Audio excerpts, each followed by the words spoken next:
and we respect their spiritual relationship with their country. We also acknowledge the Nukunu people as the traditional custodians of the Nukunu region, and that their cultural and heritage beliefs are still as important to the living Nukunu people today. Thank you. Councillor Keller. That's excused, but Keller is somewhat wounded. Thank you, man.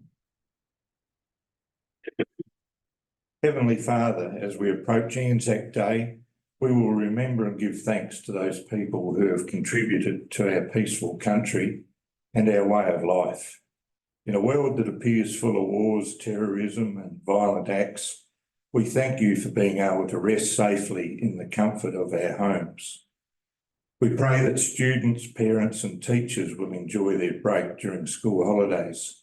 And for those who may travel, may their journey and return be in safety. We pray for the elected members of the District Council of Mount Remarkable as they proceed to find a suitable replacement of a Chief Executive Officer for our leadership.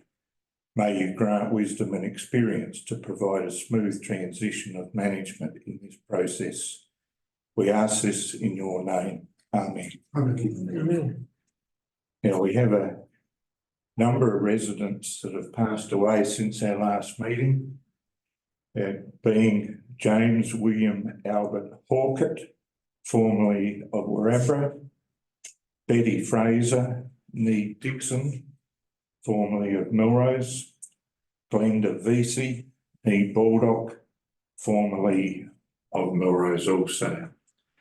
So we will remain standing in silence in memory of those residents who have passed away since our last meeting, and for those who have made the supreme sacrifice in the service of their country at sea, on land and in the air.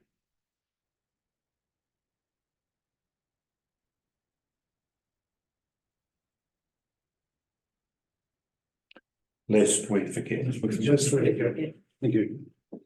Okay, councillors, I spoke with you before we get into our business that I would put to you for a show of hands that I would like to reorder the flow of business this evening by shifting 4.10, the resignation of the CEO, to business now, where I will suspend standing orders and have a presentation online from Tracy Hillary Jones, our engagement audience. Okay, isn't there? Oh, okay. Oh, yes, okay. Yeah, apologise for that. Okay, so just before we get to that, please, I will need to go through a couple of little things here first. So apologies, at 1.1 there are nil. Leave of absence at 1.2 there are nil. And at 1.3, I will ask if anybody has any conflict of interest in the item on our agenda this evening. So through the chair, I will declare a conflict. Whilst I don't have a material conflict or potentially even a perceived conflict, I would feel more comfortable vacating the room on item 4.1, which I believe you are choosing to bring forward. Yes, thank you. Appreciate that. And thank you. And that is no conflict. So at this point, I would seek to show your support to actually change that order to bring 4.1 through to now. 1.0. Right? 1.0. 1.0, yeah. That's support, don't need a mover? No, just need support, is my understanding. Sheridan? Okay, all good? Thank you. Okay, I will also set the orders. Fine, would you like to dial Tracy in, or she's going to call me? It's joining at 6:15. 15, is she? Oh, okay. I've got way ahead of myself. Really? Okay. Can I ask her if she can come in? Yeah. The reason for shifting that earlier was because so that person can go home. She'll be in the office. Based on that, I'm going to, so for members' benefit, advice says I don't have a perceived or a material conflict, but it's just purely a personal decision. I don't feel comfortable being a part of these discussions and decisions. This is something that I believe the chamber really needs to be a part of without any influence of me. So I'm going to vacate and go and do some work, and you can discuss accordingly. Thank you very much. We'll call you when Over to you, Cole. okay.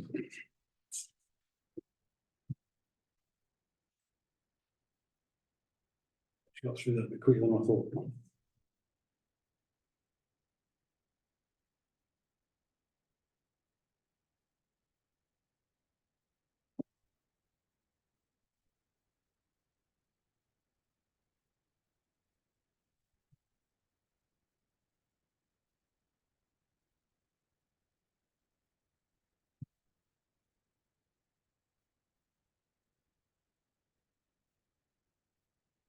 I think so, something. It's not a confidential item or anything like that. No, It's just been rejigged so that the external person can do it rather than having to wait until whenever.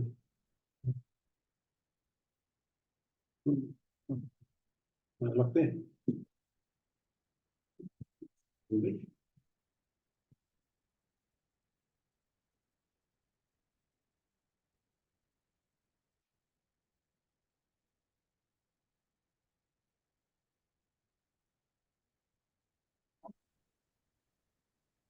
Hi, Stephen, can you hear me? I can, thank you very much. Evening, Tracy. Yeah. So Hello, how are you? we've got the full chamber and 3 members in our public gallery. Sam has vacated the room just under his personal preference and conflict of, in this matter, etc. So we can't see you, but we can certainly hear you at this point. I'm just gonna start it. That's my terrible Zoom skills. Hang on. Your camera on? There we go. I Yes. think I'm there. Magic. Back. Hello. Okay, excellent, thank you very much. Okay, so I think you know all of our elected members, you've trained all of us, I think, at some time or other. So I've asked Tracy to chime in there today as council's legal representative, etc., as we discuss the motion that we've got there at 4.10, etc. And so we will have Kelly Jones and will be Tracy throughout our process of an interim CEO and further through the process of recruiting and finalising the business of the interim CEO and a permanent CEO. So I might just hand over to you just at this point, Tracy, if I can, for you to step us through your thoughts at this point in time, and then if people have got questions, we might take those then. Thank you, Mayor. So through the chair, as I understand it, the report that you have tonight before you for this meeting sets out both the resignation of your CEO as well as arrangements that now need to be put in place because the Act actually requires that the council take steps to not only commence a recruitment process to engage a new CEO, but you also have to make sure that in that intervening period that you've got an acting CEO in place. So in terms of those interim acting arrangements, like there's certainly been a number of CEOs that have taken different positions, particularly over the last 6 months. It's not unusual for councils to obviously, have to turn their mind to that. And then in terms of ensuring that your mayor has the ability to make those approaches and to meet with people to determine who might be, first of all, available to take up that, what is usually effectively a reasonably short-term acting arrangement while you do your recruitment process, but that also has the skill set. We need to be quite agile in terms of making those decisions, because certainly I know when we went through this process with Robe towards the end of last year, we needed to be able to make sure, we did miss out on having a potential recruit take on that acting role because there was a delay in getting back to them. So the report that you have before you tonight is to ensure that you obviously acknowledge the fact that your CEO has resigned and to demonstrate the steps you're now taking to fill that position on an interim basis. And I do understand there's a little bit more information in there for your consideration that I'm happy to speak to if you've got any questions. But obviously the next step that you need to undertake at your next council meeting is then commencing that HR process to engage another CEO to fill the position. So really what you're just looking at now is ensuring that you've got a suitable candidate to act in the role of CEO.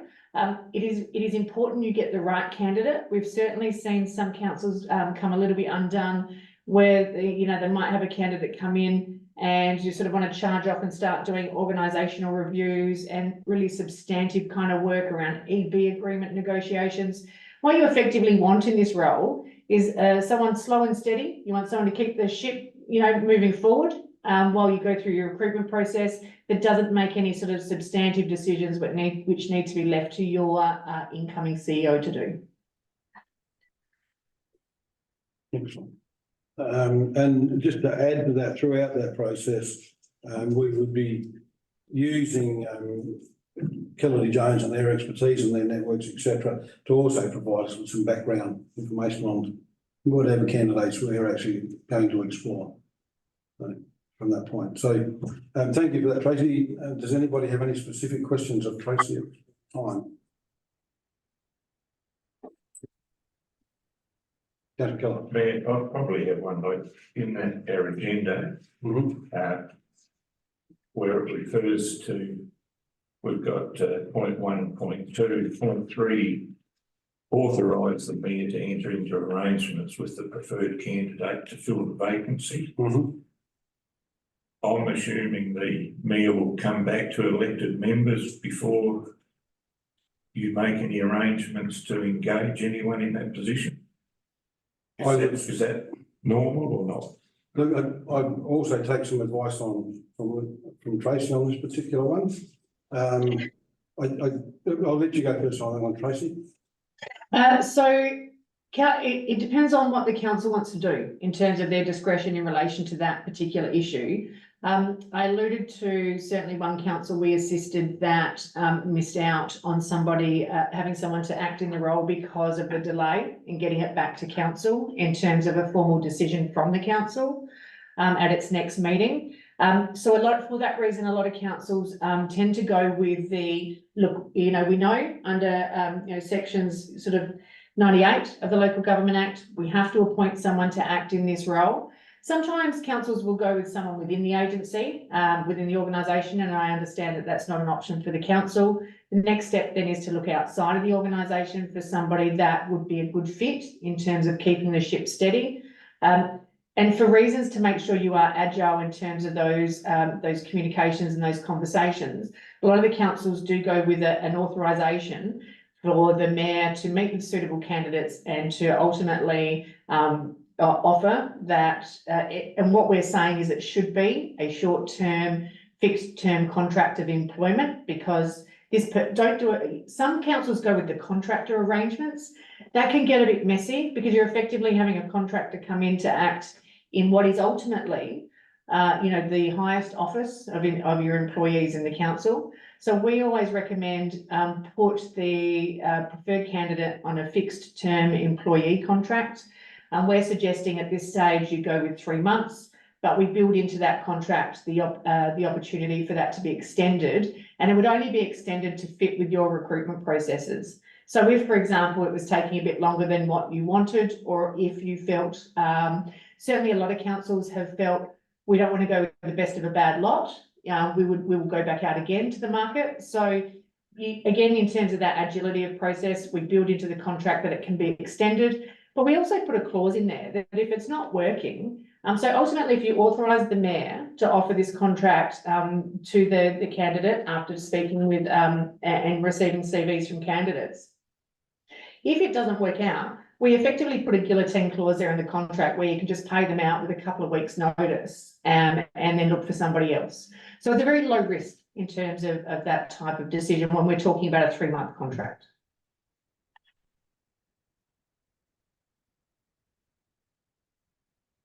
Well, I just think I appreciate agility, but I also think that just handing it into the hand of the mayor, whether that sort of ensures transparency and a shared understanding of the candidates by the chamber, that I think that perhaps we need an expression of interest process from candidates that are brought back to chamber, because not questioning how the mayor might select someone, but I think that more than one person should be looking at the principle of merit and as to why someone should be even for a short-term basis be brought forward.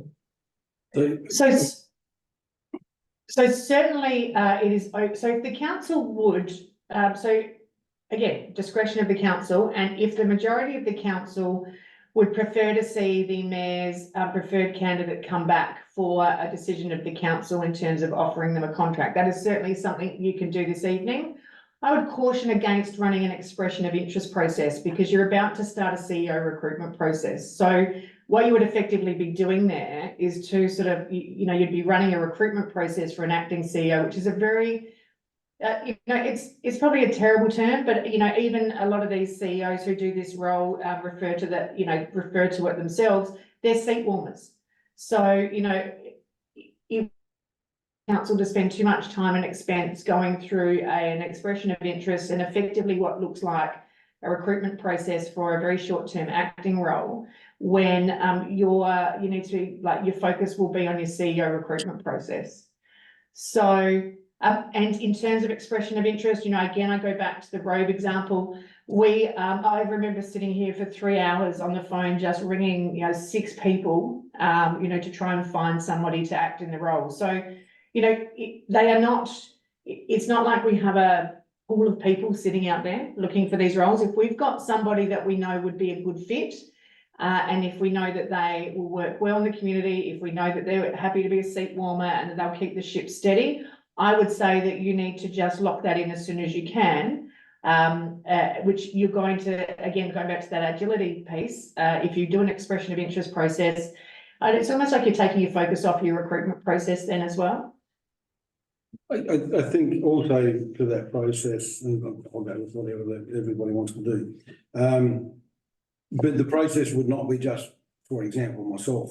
I would be working very closely and very informatively with Kelly Jones, who would want to do the background checks, etc., etc. So it's not just me just saying, oh yes, we'll give Fred the job. You would actually have that support and that professionalism and the knowledge that they have of all those key players out there in that space as well. I wouldn't be making those decisions on my own. Yeah, I just wonder, to be seen to be free from bias. I'm not questioning anyone, but I just think that perhaps whoever should be brought to the chamber, or I don't know what anyone else thinks. But Councillor Can I Downs. just share a view? If we look at the timing of it, Sam's contracted to give us 3 months. That's already started. You can take off whatever long service, whatever leave and other entitlements he's got. I don't know what that is, but that'll bring it back to an expected departure date. There could be a little bit of negotiation around that, but if you look at, there's going to be a point in time where Sam's going to go. It would be good to have a little bit of handover. In my mind, a week would be nice to have a handover with an acting person coming and spend a week with Sam. We have 2 very good directors who will be here throughout the process. They will go about their work as they always do, with an acting CEO instead of our current one. I trust Stephen, the mayor, with his sharing of information. I don't think he's going to just rush off and grab someone and slide him in and tell us, later what he's done. He's pretty good at telling people what's going on. I'm very comfortable with giving the decision to the mayor to make this call, given the amount of flexibility that's required to fit into those different timelines. You go to the other end, we don't know when the new CEO might start. We might get really lucky. We could get incredibly lucky and just need an acting CEO for less than 3 months. We could get incredibly unlucky and be 6 months or longer looking for just the right person. And I think it's important that we, of course, have the decision on who that permanent person is going to be among us, exactly as you guys are suggesting. But I'm happy to give Stephen the authority to make that decision with whatever advice he chooses to seek. He might come to us and just say, can I get you together? I just want to talk about it. He might come to 2 or 3 people. He might go to Kelly Jones. He might go to an HR company. I suggest let him do what he needs to do. And you know what? If he makes a poor decision, we won't give him that sort of authority next time around when something happens. I just think that's the best way to go. And we will not miss out on making the real decision, which is who's actually going to be our CEO, our permanent CEO moving forward. So, we'll make this decision tonight together, but that's certainly my view. I concur with that. I'd just like to ask, there's nothing that might impact, you mentioned about, the rest of the leadership team. Everyone's gonna be on board, there's no long service leave or things like that.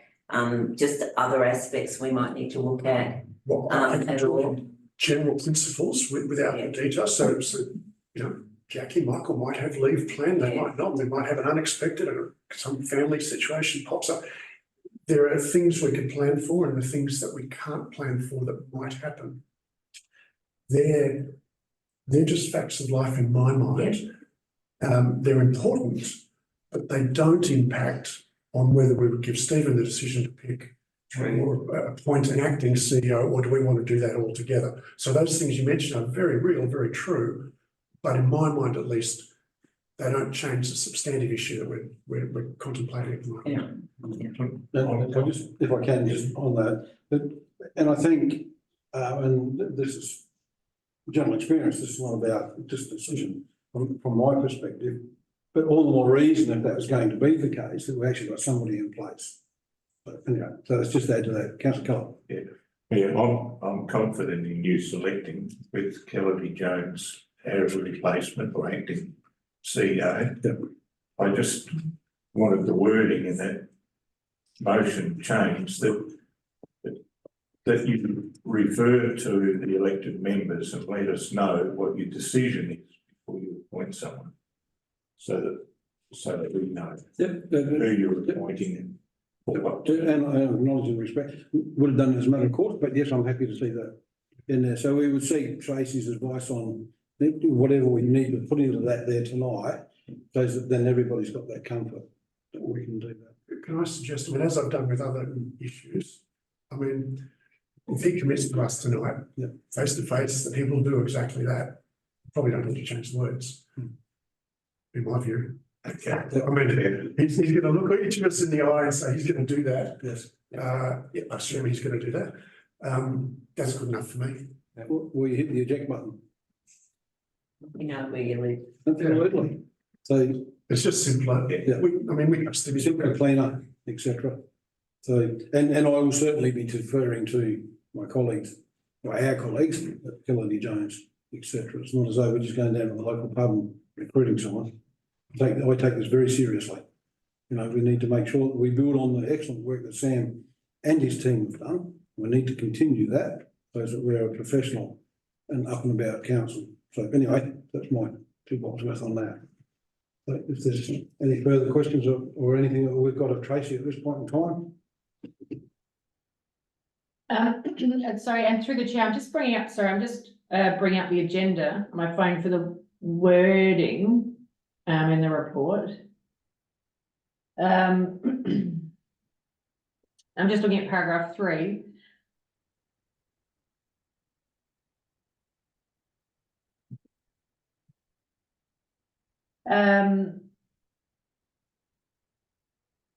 So in terms of just if you wanted to have an additional topic in there in terms of authorising the mayor to enter into arrangements with the preferred candidate. At the end of it, you could put and to keep elected members informed of negotiations. It's academic really, but yes. And it's just a matter of informing. It's not, seeking, any kind of decision outside of the chamber. Okay, I think that's an academic aspect of all of that really. It doesn't change anything. We're going to keep people informed. Anyway, so we're up to at that point. So do we have anything else that we need to be speaking to Tracy about whilst we've got her there for her expertise in this matter? It would appear to be a no. Okay, Tracy. So look, I think at that point there, we can say that we can go back and get on with our business. And I thank you very, very much for taking the time out to do that for us this evening and your professional assistance. Thank you. No, pleasure. Okay. Talk soon. Thank you. Bye. Thanks, everyone. Thank you. Thanks, Bye. Casey. We're clear on that at 4.10. I'll have to move back into standing orders. So everybody's happy with all of that? Thank you.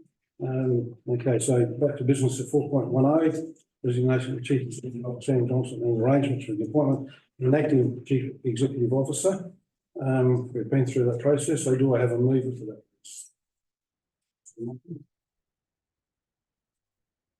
I have a second for that, please. Councillor Tate, thank you. And sorry, can I just, Evans, are you moving 1 to 3 or are you moving 1 to 3 plus the 4 that was suggested? What are you actually moving? very, very good question. So are you moving 1 to 3 as it is? Well, No, I'm here, I can, Yeah, No, 4.18. oh, 4.10. Yeah. We're just, so Jamie's asked for an extra bit. I suggested it wasn't really necessary, but there's an easy way to do it. I don't mind, you know, we just need to. So we'll just make sure the council are not moving Yeah, it. yeah, no, I'm happy, unless you want to add, Stevenson for. Okay, just hang on, we've got, Jackie would like to. Through the chair, my understanding is Tracy's suggestion was to have additional words inserted at point 3, authorise the mayor to enter into arrangements with the preferred candidate and keep council members informed on developments, comma, to fill the vacancy, blah, blah, blah. Correct. Yeah, I'm happy with that.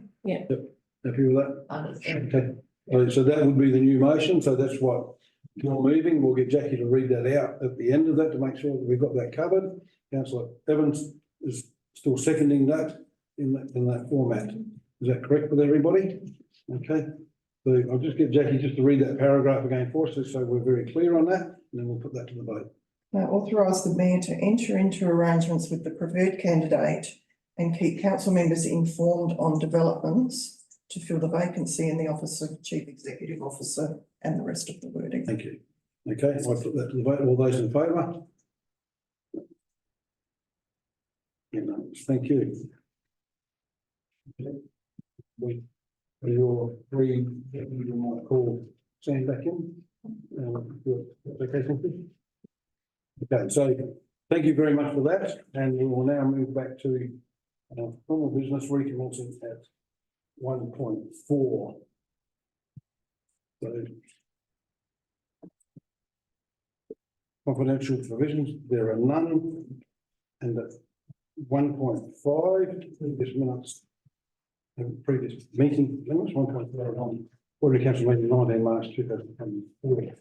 And so, motion there that the minutes of the Ordinary Council meeting be held on March 2024 be taken as read and confirmed. Do I have a mover for that, please? George. I'll have a second for that, please. Councillor Evans, you wish to speak to that?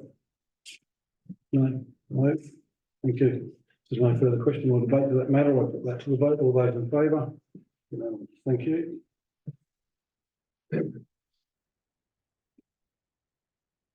1.6, action list.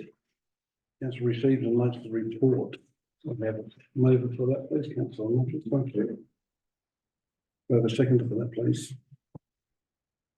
Councillor, thank you. Do you wish to speak to that? Yes, Mayor, just had a query, the historical rates on 3 or 4 properties that's been dragging on for years. And, you know, are we ever going to tidy this up? In what way? Well, it's been on the books for longer than our previous book, our historical rates at our 20 or 30 properties that were just recently sold. Yes. There's 2 or 3 that's on the action list was on the books before that. It'll be tidied up, and it just doesn't seem to be getting sorted out. Normally have deferred to our CEO for that, but he's not here at the moment. Michael or Jackie, are you able to enlighten us? Yes, through the chair, just as per the report, councillor Nodder, it does have a paragraph right at the end that explains that this property cannot be dealt with within this historic matter due to a caveat issue. So there are some complications around the property which we're working through. Yeah, It is progressing. It is progressing. Well, it is progressing.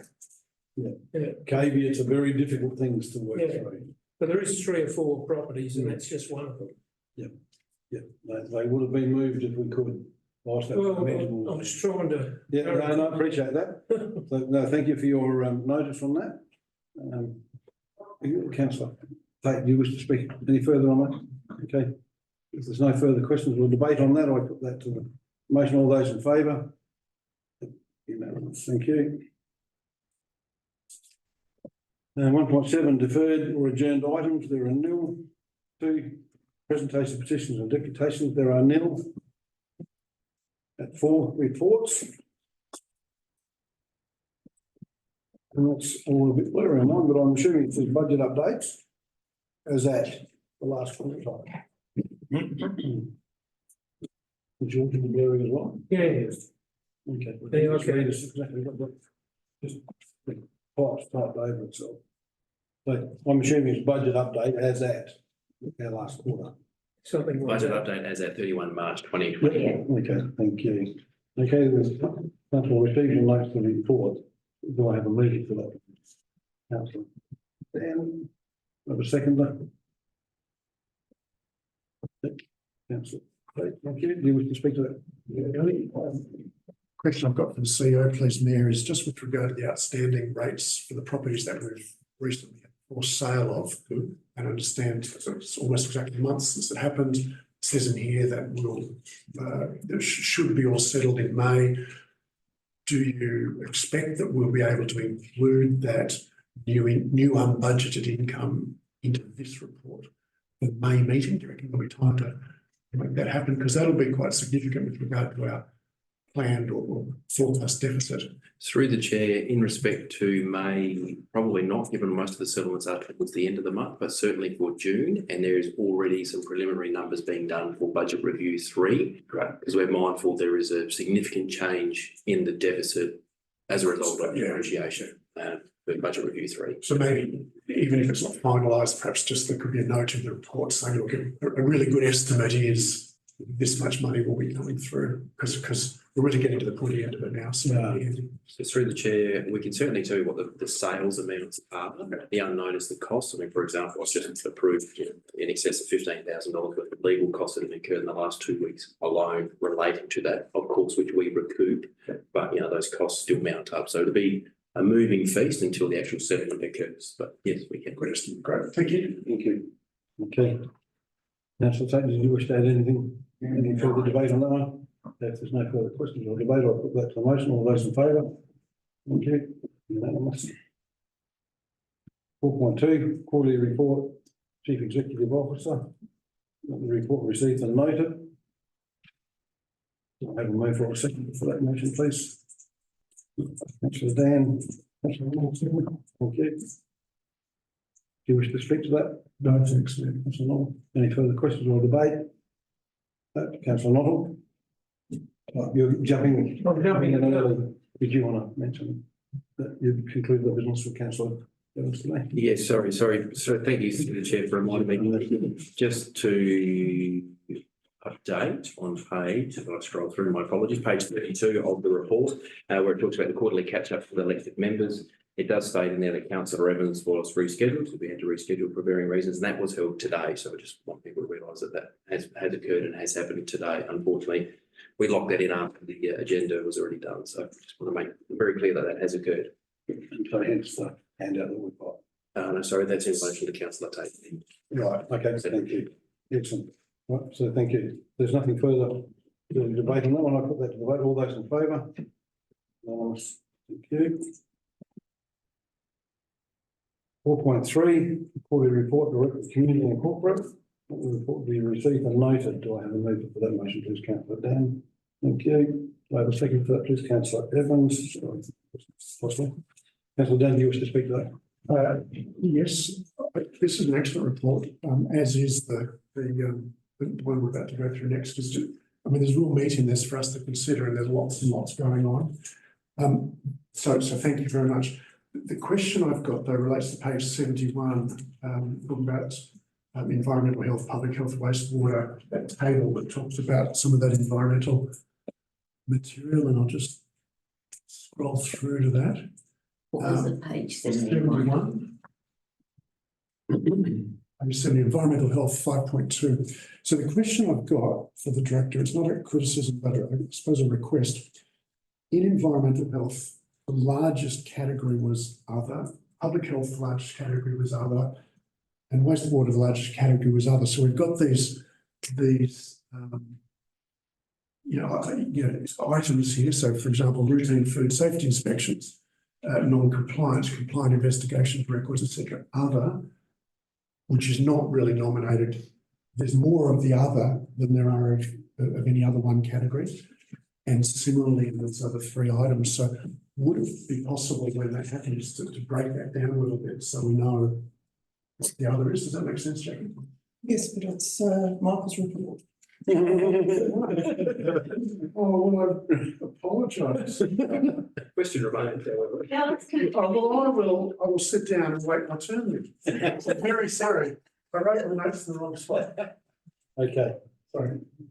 Okay. Well, the first part stands, it's an outstanding report. Yes, absolutely. Okay, so you're still going to have moved that? Oh, yeah, absolutely. And councillor Evans, did you wish to add anything? No, Okay. I think that's it. Excellent. So is there any further questions or debate on that? Councillor Keller, you were first. Yeah. For the record, I've excused councillor Keller from standing tonight because of his personal injury. And age, thank you. Oh, I wasn't going to put that in. Okay. So we're dealing with 4.3, the director of Yes, sorry, Community report, and I'd just like to highlight in Jackie's report on the swim season and the amount of use that the Wilmington and Bullaroo Centre swimming pools have received during the swim season. I hope we've done our bit to keep kids off the street or provide other leisure activities, but it's the decision that this chamber made to support both swimming pools this summer, I think, can be completely justified by this report. So thank you. Well said. Thank you. Councillor, you're going to say something? Yeah, I just have a question in regards to point 8, the community listing post. Looking at the schedule, and I had raised this previously. Originally, I believe that we were doing 2 in each township, and we've already had one in Melrose, Werribee and Bullaroo. So it looks like that Melrose is going to have 3, Bullaroo is going to have 3, Werribee is going to have 2, and Wilmington and Port Germain are only going to have 1 each. So I'm wondering why that is and why it's on page 55. Yeah, why it isn't being equally distributed across the community as was originally planned. And I thought that Warrena Island might have been part of the Port Germain one as well, or a separate one. So my question is that going to be adjusted? And just another thing to note, the next item is marked as item 7 when it's the swim season. It should be item 9. It goes 7, 8, 7. Just a typo, obviously, but yeah. So I don't know whether Jackie answers that or whether that goes back to you, Mayor. I will deal with that. But I will take that as a question that I will come back to you on. Yep, Etc. Because I don't have that in front of me at the moment. So I will take that on notice. yep. And then deal with that. Thank you. If there's no further questions or debate, I'll put that to debate. All those in favour? Carry. 4.4, quarterly report, Director of Infrastructure and Regulatory Services. Councillor Dan, you might have some information. Happy to move that. Thanks, Mayor. Thank you. Do I have a second for that, please? The councillor take you, please. Would you speak to? Yeah, thanks, Chairman. I'm sorry, I wrote my question on the wrong page of my running sheet here. But since the director's had 5 minutes now to think about it, you know what I'm getting at, like there's a big chunk in other, so we've got all these other categories. We've then got other, which has in many cases more incidents. We don't really know what they are. Would it be possible to delve into that a bit more deeply? Certainly. When that happens. We can look to break that down. I mean, the service itself, it's a shared service, so it could involve things like training, etc. in that other. I'm quite happy to explore how we can break that up.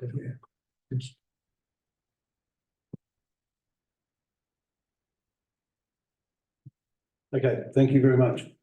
Right, any further questions or debate on that topic? Councillor Keller, yes, please. Mayor, I did discuss an item that I said I was going to send an email. Can I raise that one now? If it's relevant to the motion, yes. Yeah, to the Director of Infrastructure about bridges. Yes, So to Michael, I've had contact with a number of transport operators and farmers. Everyone is thrilled to bits that we've received funding for our bridges and it's going to go ahead. Their concern is with the Appletar Cowie Bridge.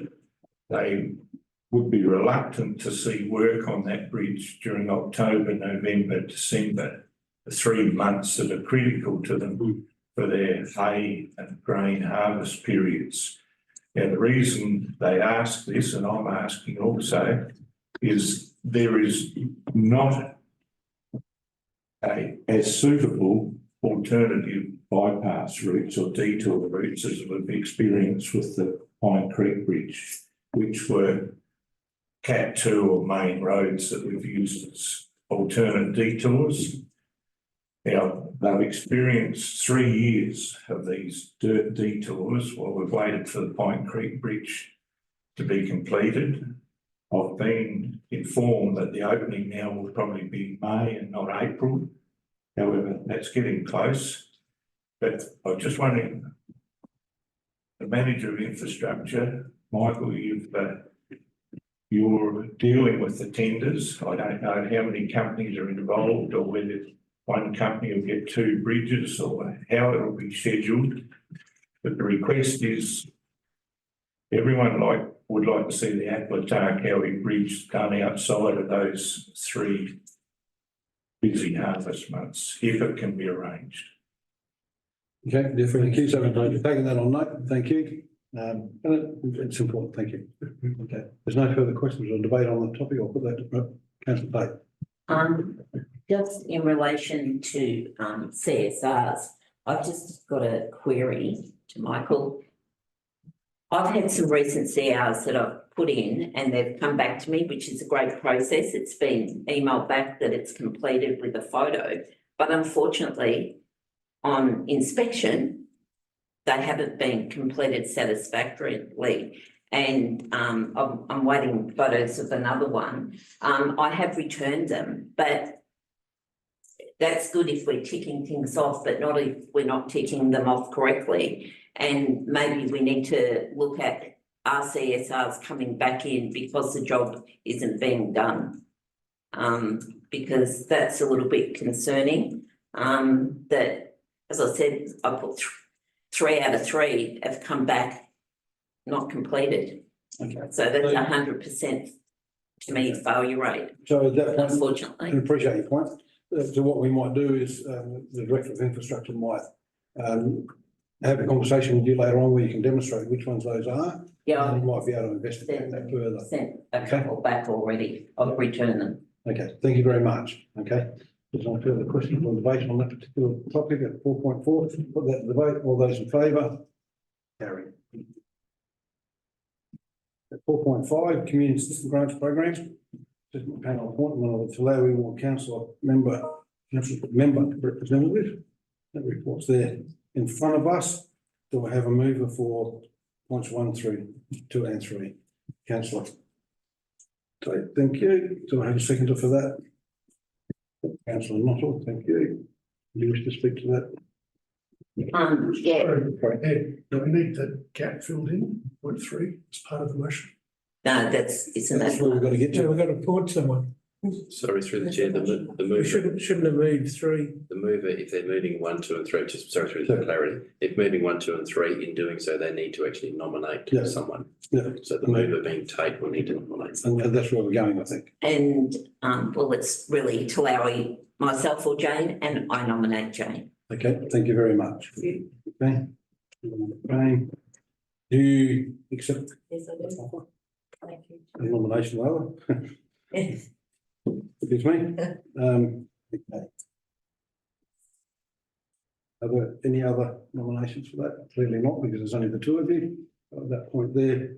And councillor Jane Evans has accepted that nomination. At this point, I would say that that's duly elected. Thank you very much. We then go back to that point. Councillor Moore, we have councillor Tate has made that nomination. Councillor Evans has accepted that. The second of that. Do you have any further question or debate? No. No. Okay. No. I'll put that to the vote. All those in favour? Thank you. Good business people.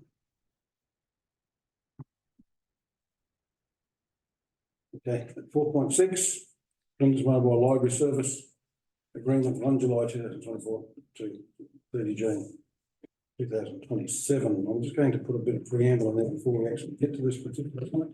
A very topical thing in and around the communities, etc. And I must stress that, not from my point of view, are we talking about eliminating the program? It's very well used, very utilised by a significant cross-section of the community. We have passionate communications from the letter I passed around this evening and presentations from various people. We've had a presentation from Northern Areas and the committee, etc. So it's clearly a very important thing, and there is no question about that, or certainly in my mind, question of funding for it.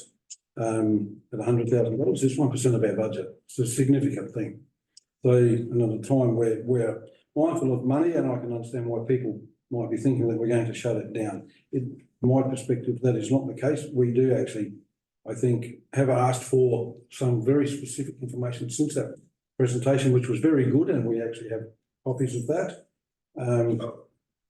And we haven't as yet got that sort of information. So I thought I would just put that out there at this point in time, and then we will deal with that matter as we go. So we have two options there in front of us. So do I have a mover to open the topic and because gosh, quick. Okay, councillor Tate. I'm moving option 2 that both points 1 and 2 of option 2.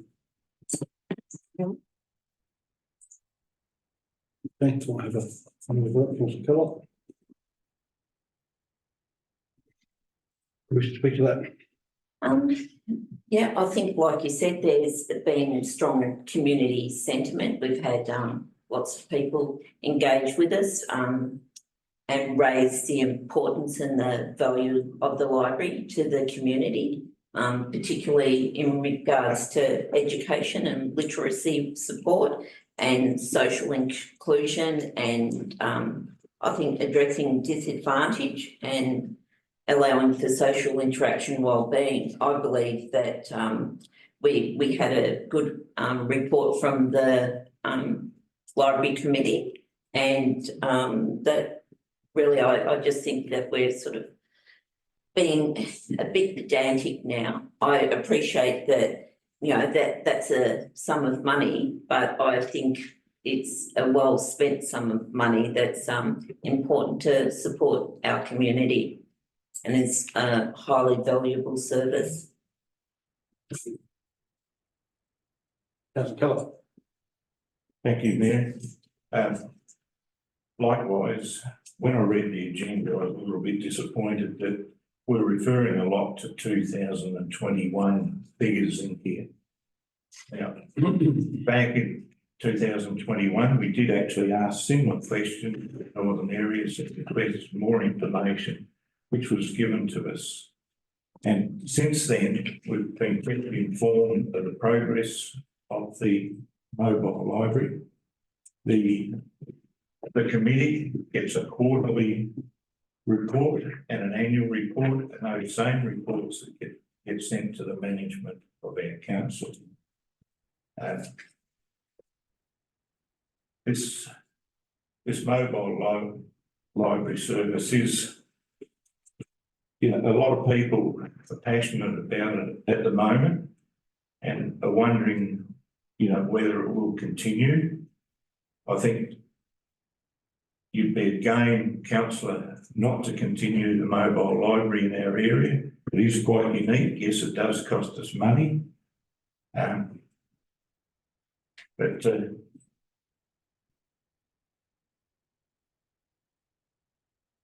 Yeah, I believe that the presentation that was given to us in March outlined a lot of the figures that we were looking for.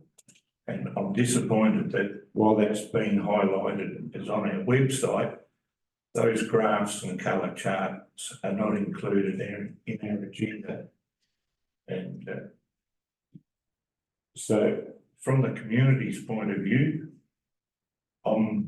and having been on the committee, I'm more than confident with the reports we get, the function of it, management of it, and for the community to allay any fear of what's going to happen to the mobile library in future. I'd like the CEO and the mayor to renew this contract. On the previous contract, if you look at the last paragraph, it actually says that we should start reviewing this contract in January 24, so that we've asked all the questions and have things in place so that it's renewed in June 24 before it expires. And I think we've had that period of time with the presentation in March and no further questions or ideas have come forward. But that's why I'm suggesting we push forward and renew the contract for 3 years. Okay. I'm just going to, and we appreciate your points. We asked the CEO just to touch on some of that information that has been sought, aside from the presentation, before I go back to the questions and debate. Thank you through the chair, and I just want to pick up on a couple of points. So I'm literally reading the review that was undertaken in March 2022, which council asked the Northern Areas Council to review. And I can't actually see where, even back then when council requested a breakdown of the funding, that was actually provided. I just wanted to clarify though, because it's been mentioned twice now that council, to not renew the service. I just want to stress the recommendations put before, and I apologise, I wasn't at the briefing session when the presentation took place. Certainly the feedback and brief that I was provided afterwards was that there were some members that wanted more information, hence why the report and the recommendation has been drafted in the manner in which it has, of which Northern Areas are certainly well across that recommendation and understanding, and have already started some preliminary work on what's before you as well. But the recommendation is not seeking to not renew the agreement. It is merely seeking additional information for members to be aware of what alternate options may exist to continue providing the service, but in a different capacity, in a potentially more efficient manner. May be possible, may not be possible. But I just want to stress, given it's been stated twice, that there has been no recommendation to not renew this agreement. Okay. Okay, thank you for that, CEO. All right, so is there any further questions or debate? If that's all right, Mayor, thanks. I don't think anybody here wants to get rid of the agreement. But I strongly support, I know we're debating option 2, but I would have moved option 1. And for a few reasons, which I'll go through if that's all right, Mayor. I couldn't, in all conscience, just renew without having asked or received information that's sought in option 1. And a lot of questions were answered. A lot of questions weren't answered in the briefing. And I accept that I was on the screen, so you don't quite get the same feel for it, but I had questions that were, in my mind, answered well, and in my mind still left matters open as well. Maybe because I wasn't quite in the room, so that can happen. I think that we need to consider the option of user contributions. And Councillor Keller talked about the swimming pools before, and I couldn't agree more with what he said about the pools. The pools are absolutely vitally important to a very small share of our population. And so what we do is we contribute money from the entire population towards the pools, but we also ask those people who use the pools to contribute as well, with a per visit fee or a family season pass, that sort of thing. It doesn't pay for all of it, and it's not intended to pay for all of it, but it contributes to it so that the people who are using the pool, those families, are getting a good whack from all of the ratepayers, and they're contributing themselves. And all of the other ratepayers who are not contributing are still, sorry, who are not swimming, are still contributing, but they're not paying for all of it. And I think we should consider something similar with the libraries. So they told us at that meeting, at that very good meeting, and I'm sorry, I don't remember the exact number, but it was 600 and something cards are out there. Now, in a family of 5, there might be 5 cards. In a family of 5, there might be 1 card. We don't really know how many people are using the library, but let's say that's the best we've got. They also said to us that 600 and something people have taken out 1 book once at least in the last 3 years. So there'll be a chunk of those people who take out quite a few books every single fortnight. And there'll be a chunk of those people who took out 1 book 3 years ago and a whole bunch of people in the middle. So I don't have enough information in my head at least to understand what share of it is our ratepayer population, which are actually using this service. I accept fully those who are, whatever that number is, it's really, really, really important. And like everybody else in the room, I don't want it to stop. But I do want to know better how many people are actually really using it. And they said to us, well, it's a statewide libraries assessment system. We don't have those numbers. I think they could provide some of those numbers. And as an example, I'm not proposing this, but as an example, if we asked every card holder, whether that represented a family or an individual person, to pay $1 per week, $1 per week for that service, let's say if it was 600, I can't remember the actual number, there's $30,000. So we turn our 115 into 185. That's 1% rate increase. So I think it would be, in my mind, I would feel I was making an inappropriate decision if I just said, yes, go and spend the money without looking a little bit more deeply into it.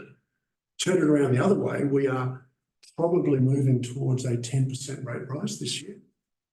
If we did not do this, if we did hypothetically cancel the library, that becomes a 7% rate increase. The people who use the library would think that, would much rather have the 10%. The people who don't use the library would probably say, just give me a 7% rate increase instead of a 10% rate increase. We just need to delve into it a bit more deeply, I think. We do have time to do this. We can make a decision at the May meeting that still allows to renew a contract if that's what we decided to do in June, in time for June. But just looking at those numbers, $1 per week per card holder, even to a pension on a really, really tight budget. I think if that person valued the library service, it would not be too much to ask. But it would take $30,000 off the council's contribution, and that would take our rate increase under current forecast from 10% to 9%. That would be a good thing too. And we also need to, in my mind, investigate the schools. A big chunk of this use is for school students, and it's absolutely vitally important, absolutely vitally important. But maybe the schools could contribute a bit, or even better, the education department could contribute a little bit. So if we could get, just to make up some numbers, right, $1 a week per card holder, $30,000. What if we could get another $30,000 from the education department? And then we have taken $60,000 off the cost to the ratepayer base, but the service has not decreased at all. I just think we need to ask these questions, try and get this information, look into some of these options before we just decide to spend the money again without even actually really knowing how the money is used. Thank you, Councillor. So the councillor down is for. Councillor Kelly. Can I respond, Mayor, to Councillor Dan's comments? Sorry, through the chair, just to assist the mayor in terms of procedural advice. Councillor Dan, as I understand, has foreshadowed recommendation 1 in the event that the moved and seconded motion does fail, and to assist Councillor Keller in speaking for a second time, given he's already spoken, we'll need to seek leave of the meeting to allow that to happen, which is by way of show of hands. Okay, so. Yep. Thank you, Mayor. Thank you for those comments, Dan. But a couple of things there the card holders can refer to a family. Now, on the reports we got, the number of card holders could refer to an individual, could refer to a couple, or it could refer to a family of five. Correct, So those numbers expand dramatically beyond the number of card holders. correct. Yeah, I mentioned that. We're also given the reports from the library of how much usage, how many books are actually used as well. So that was in the reports. Yep. And with the education department, a lot of community libraries in other towns are on the education department grounds. So they're education department libraries, they're staffed by the education department. You'll find most of those libraries have a considerable contribution from the councils, even to support those community libraries. So I believe this is what we're doing because we don't have those school community libraries. This is our council's support to those schools. Yeah, I agree. And also, just one other point. I believe under the Card Act, Yeah, library card. library card, we're not allowed to charge for the use of any additional fees under that state library card. There's some limitations. Councillor Dan, you wish to speak again? Yeah, if that's- Just before you do, we'll have to seek leave to do that because we're in a foreshadowed motion. But Danny, I agree with everything. Nobody wants to shut the library. I just think we should get the answers to these questions before we make the decision. The last part I wasn't aware of about not being able to charge. With regard to, I mean, there's a whole range of different models about school libraries. Sometimes they're, co-funded, sometimes they're not. Sometimes the school library becomes a library, vice versa. You're quite right to say, well, this is our model that we're doing at the moment. Nobody in the room wants to stop the Flinders Library, Flinders Mobile Library. I just want to get some more information. And I do want to see if it's possible on behalf of the ratepayers to reduce the cost to the ratepayers, just like we do with the swimming pools. If it's not possible, it's not possible. Let's just find out. That's all I'm suggesting.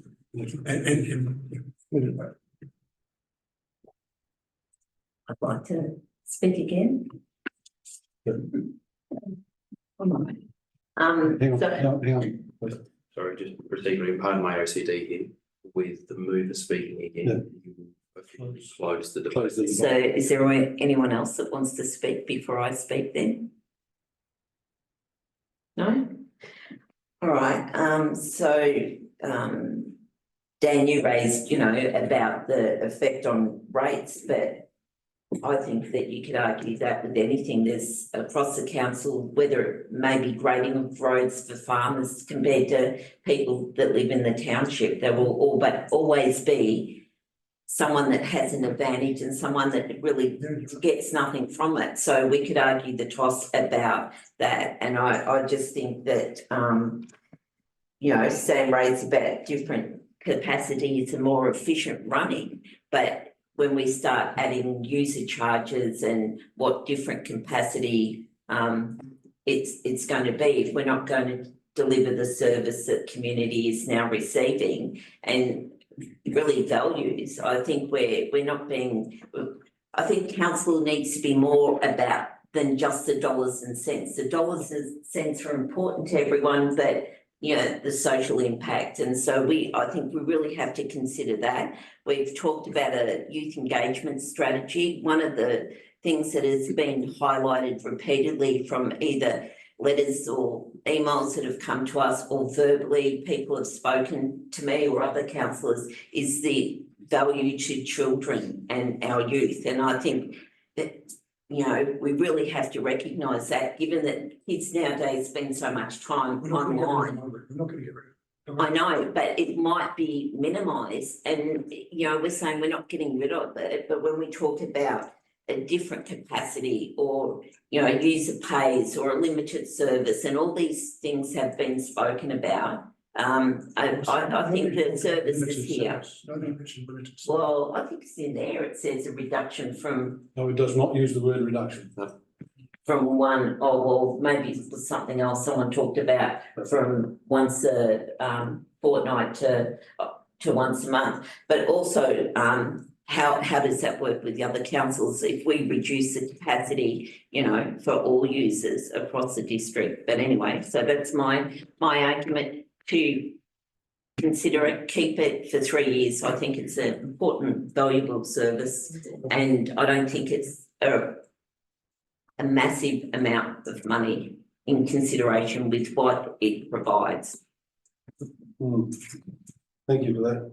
Look, now that we'll conclude the conversations on that, so at this point, I will put what councillor Taylor's moved as option 2 on the table. Should that fail, we would then move back to councillor Dan where he has foreshadowed. Sorry. Through the chair, may I just check who seconded councillor? Councillor Keller. Thank you. So we're clear on what the process will be. So I will put the motion as moved by councillor Tate, seconded by councillor Keller, that option 2, that council receive a notice of report and approve the for a further 3 years engagement with Flinders National Service to be entered into a cost of approximately $105,500 per annum. So I'll put that to the vote. Please, all those in favour? Okay.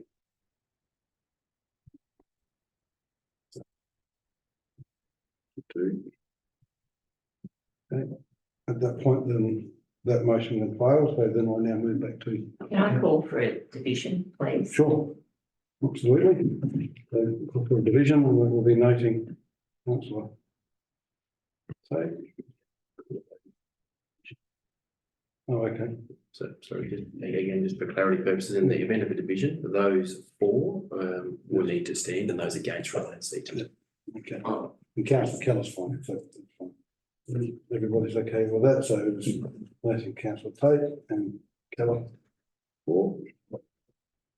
Okay, so we now move back to option 1, the councillor Dan has foreshadowed. And you're moving. I'll move option 1, Yeah. 1 to A and to B. Okay, thank you, councillor Kelly. Do I have a second to that, please, councillor? Yeah.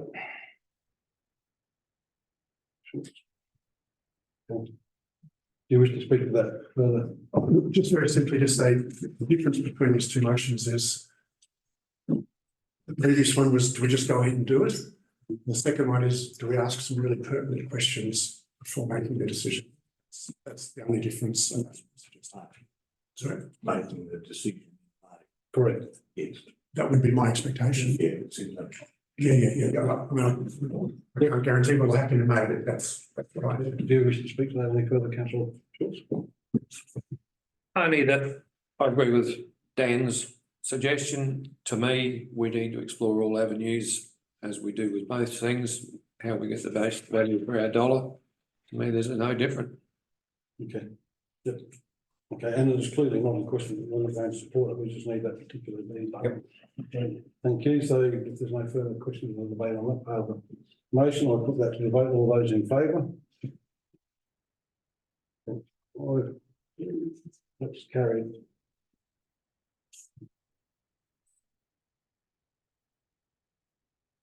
Four point seven, fees and charges, dog registration and management fees, 2024-25. There are 2 parts to the motion there. Do I have a mover for 4.7?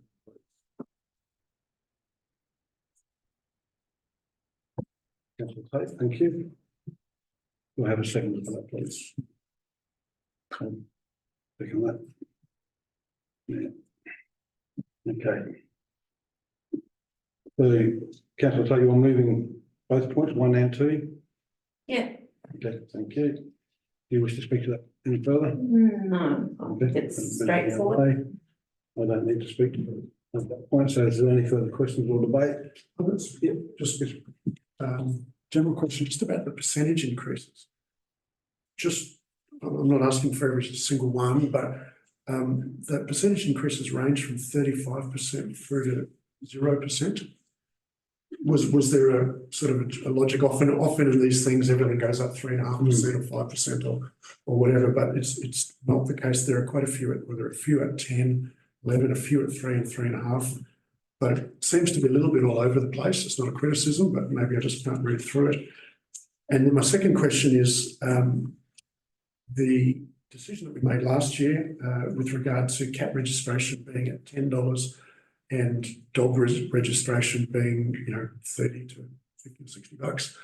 And the logic behind that was, well, if you only charge any more than $10, they won't register their cats.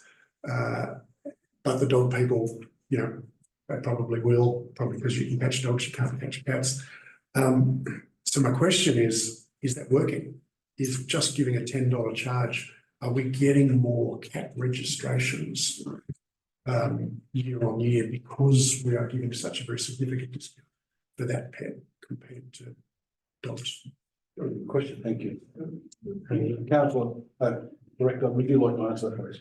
Through you, Mr. Mayor. For the second question, I do not have any stats on whether it's working or not in relation to the cat registered price versus a dog.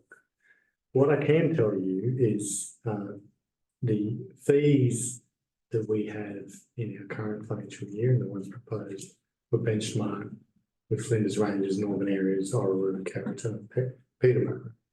And in relation to cats, the highest fee was Peterborough at $10, and the lowest was Orroroo and Northern Areas, who don't charge at all for cat registration, and the other council was $6. So the fee that was proposed was based on benchmark of what we were charging and what the market is charging as such. In relation to your other question, in relation to the range of variation with the fees, again, I went through a benchmarking exercise with staff looking at the various fees, and I tried not to vary our structuring of our fees too much. There were some other fees that other councils offered, etc., that we didn't, and vice versa. However, the fee ranges that are proposed are based on what officers thought was reasonable and also what was benchmarked with those councils. Thank you. So could you, it's all right, could you look into the cat registry? There must be some figures to say last year there were 10 cats and this year there were 20 cats registered. Because it is, I'm really curious, is this policy of charging next to nothing so that people will register their cats, is it really working or not? And it's not a criticism, I just really want to know. Really, Mr. Mayor, what I can say is I was provided with some stats towards the end of last calendar year in relation to regional and maybe even district registrations. See if I can dig that up. We might have something more current approaching anyway. Thank you very much. Thank you. If there's no further questions, Councillor Tate. Yes. What's the difference between a dog business and a dog breeder? Like, what is a dog business compared to somebody? Pretty, Mr. Mayor, that's a good question. Yeah. I actually had the same question. So a dog business could be a dog training business, as opposed to a dog breeder, for example, or a dog security business. Okay. Or a dog washing business? That's right. Oh, okay. And does anything to do with dogs? Okay.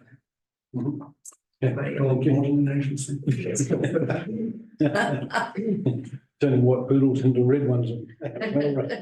Okay, thank you. If there's no further questions on the debate, we'll let the debate. All those in favour? Carried. 4.8, CEO delegations review. We have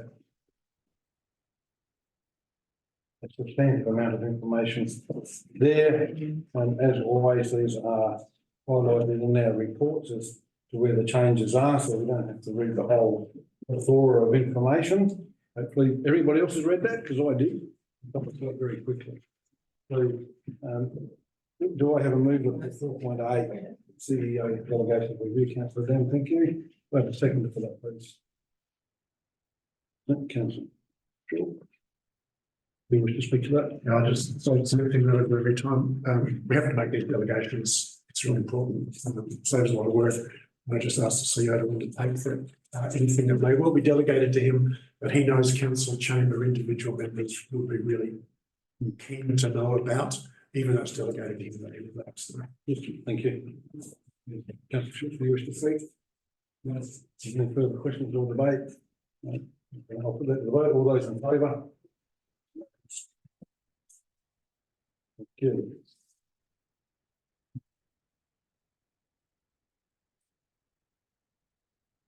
Okay, 4.9, land management plans. Have those two recommendations there in front of us.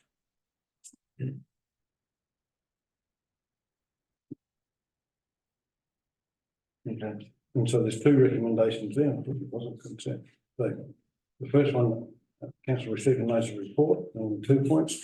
And then Sorry, through the chair, the first recommendation that is printed is what is recommended in the report. The second recommendation I've put in the running sheet is one that transpired after an email conversation, so it actually wasn't quoted in the report. that's right, that's what I was looking for. Okay, so, do I have a mover for 4.9, please? Councillor Tate, thank you. Do I have a second, please? So I think councillor Tate is moving option 2. Which? Yeah, oh, I didn't see that in the running sheet, yes, so I'm moving option 2. Thank you. Thought you were, but we will check. Yeah, no, I'm sorry, I was looking at, it on here until, Okay. okay. Councillor, your second? Second. Thank you. Okay, Councillor Tate, you wish to speak any further on that? Just that, as per my email over the weekend in regards to this, that, I felt that there was, this is, quite considerable, 305 pages to be exact. And I just think, given the extent of the information in there, that, for elected members to really understand what's in there and to do the best for community before they recommend anything, that it come before a briefing session so that we can ask questions and have elements of it explained. So that is my view. Thank you. Thank you. Councillor Keller, do you wish to speak? Yes, if I could please, Mayor, and the report in our agenda, they were brief compared to the 300 pages that were in our agenda. I've full confidence in the report that Lee has given, because there's a lot of numbers there with, but just going through it, I found a few small errors or discrepancies. We were advised that in February that we'd likely have a workshop on it where we could look at it and digest it. And I think we need to, as elected members, go through it. If there are any questions or alterations that anyone's picked up, that we can address them before we put it out for public consultation. Indeed. Thank you. Okay. I'll just make a note here at this point before I ask if there's any other questions or debate on that one. We are proposing, as you will have seen in your calendar invites, that one option to do a follow-up workshop with this will be on this Friday from 10 until 4 p.m, which will intrude into our budget sessions. Or alternately, we move that to May 17 and have a workshop on that one. Just giving you that. Through the chair, I spoke to the report writer yesterday and she suggested that she probably only needs an hour. Is that including all of our questions and everything that's going to come from our elected members? I'd be surprised if we could do that in an hour, but anyway, I'm happy to take that on notice. Thank you. Anyway, I'm just putting that out there as information just at this point in time. We can deal with this on Friday, but the options are that we deal with this on Friday to give people opportunity to do that whilst we're here. Or we defer it until 17 May because I'm conscious on that same day, we're going to have a very intense and full budget session. But just for information, we don't need an answer on that right now. And can it be done after our budget workshop, or It depends on the availability of our staff. hopefully? But I'll come back to you with that one. I'll take advice from people that is actually shaking your head. Sorry, through the chair, the report writer is only available in the morning of this Friday and takes leave. I think next week. Yeah. And through the chair, I also understand councillor Dan has also got some time. Yes. I do, as with that email, but I mean. Yeah. I could come in person on the 17th, it's just I'm committed to another meeting in Adelaide. Yes. But I mean, the way it's currently scheduled, I would be able to participate for all of this part and I'd miss the end of the budget. Yes, yeah, fine, But anyway. don't work it around. Well, I think we'll come back to everybody, send an email out and we'll work it Sounds like out. it's Lee's schedule that really counts. Yes, The budget is critical, but if we can work it in on the same day somehow, I think it'd be appreciated. Yeah, but given that it is quite, might be simple once Lee explains it, we might be able to do it Yep. in an hour or something, but potentially there could be. okay, anyway, there's enough on that topic. Thank you, we will confirm what that looks like after this meeting, thank you.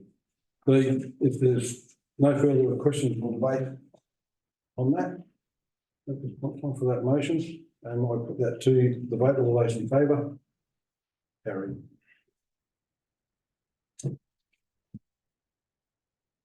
And I've done 4.10.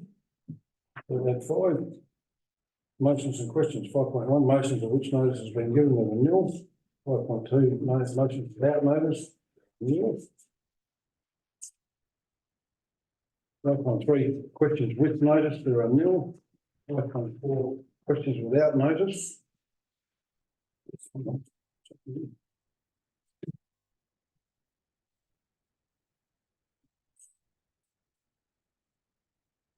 Someone's done cut and paste. Yeah, so ignore that line that's under there, 5.4, please. Okay, we're trying to trick them. Usually happens. So, so at 5.4, questions without notice, are there any other notice? Being no, thank you. 6, members' communication, 6.1, mayor's report for the month of March 2024. Maintenance council received a notice of report. Do I have a mover for that, please? Councillor Keller, thank you. Second for that, please, Councillor Dan, thank you. Any questions or debate on that? Put that to the vote. All those in favour? Thank you. 6.2, elected members' activities for the month of March 2024. Have all of those there. Do I have a mover for 2, please? Councillor Tate, thank you. Councillor Dan, thank you. You wish to speak to that, Councillor Tate? Okay. No, it has been corrected. Yep, okay, Councillor Dan, you wish to- No, just to confirm that councillor Tate's inclusion is what we're. Yep, absolutely. Yep, no, and very importantly. So if there's no further questions or debate on it, I'll put that to the vote. All those in favour? We've got good work out there, folks, with all those activities. That's one. 7, correspondence. Council received the notes of reports. Notes the correspondence is listed 7.1, 7.2, 7.3. We have a mover for that, please. Councillor Dan, thank you. We have a seconder, please. Councillor Evans, thank you. Wish to speak to that? No, thank you. Councillor Evans, no further questions or debate. I'll put that to the vote. All those in favour? Carried. Confidential items being nil. Next meeting, ordinary meeting, Tuesday, 21 May 2024 at 6 p.m. Council chambers at 3 Stewart Street, Melrose. I declare the meeting closed at 7:28. Thank you. Good work, people. Thank you very much.